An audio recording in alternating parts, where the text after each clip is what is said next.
See, this one actually says a 350 watt or greater power supply is recommended.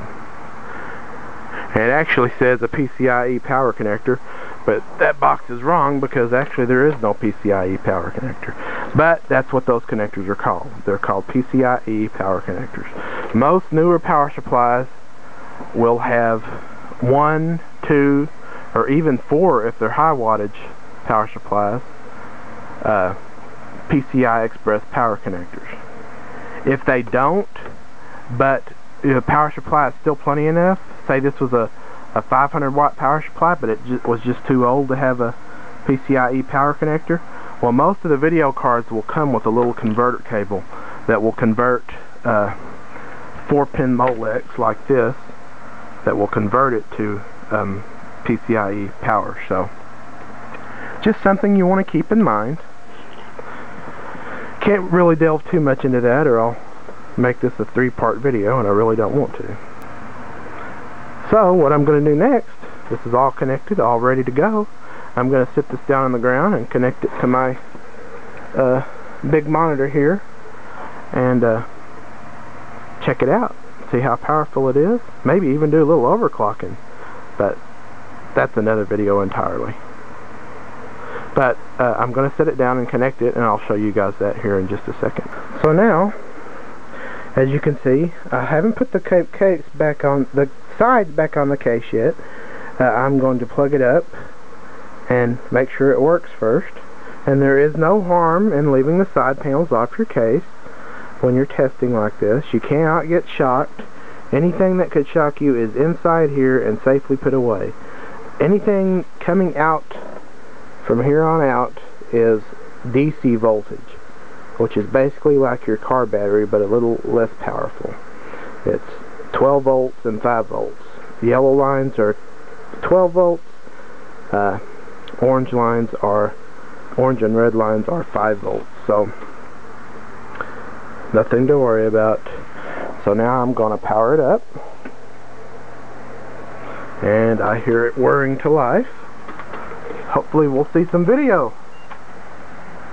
We have video. So now we are booting into Windows. This happens to be Windows 7.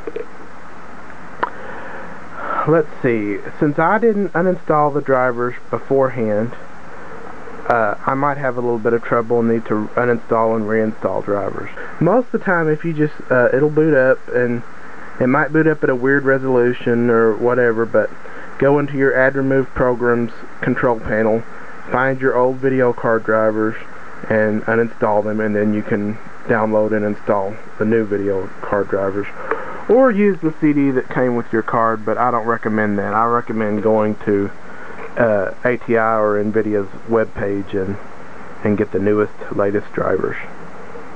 As you can see, this machine actually boots Windows Media Center right up, because this is our home theater PC box. So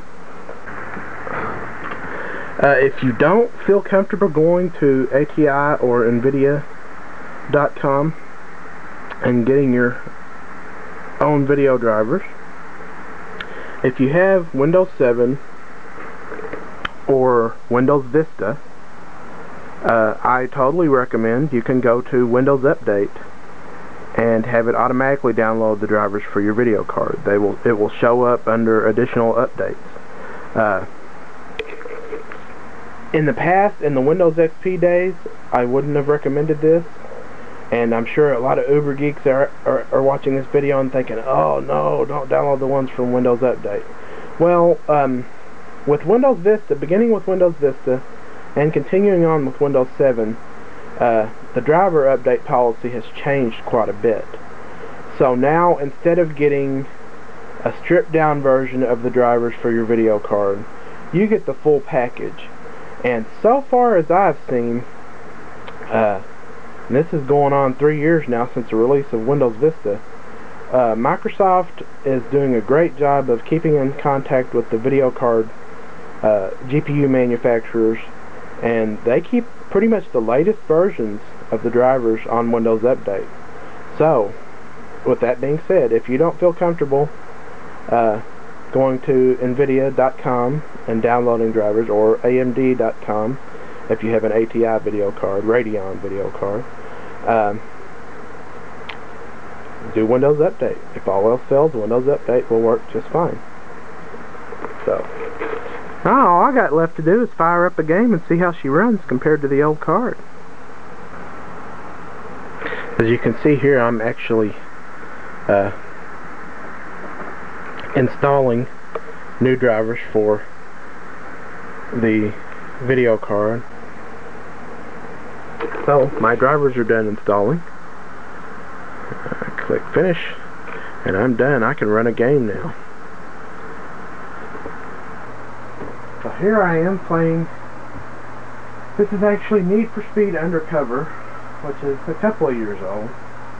I'm playing it with almost all high settings, and I'm playing it at 1080p, which is not even what this machine is going to be used for. This machine will be used for 720p, and it's not too bad. It's staying at about 60 frames a second. Uh-oh, the police are coming after me. It's hard to play this with a keyboard. Sorry, there's no audio because my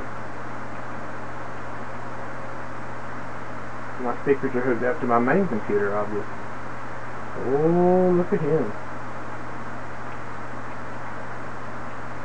Get out of my way! Ah! Oh, crap. Way to go, Popo. Run right into the wall.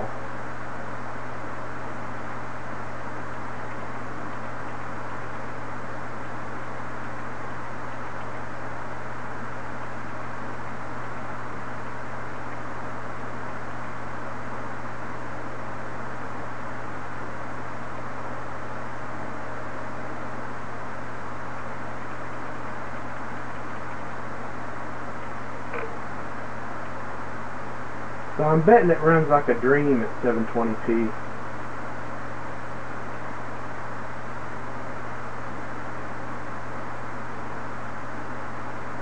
I evaded. Ooh.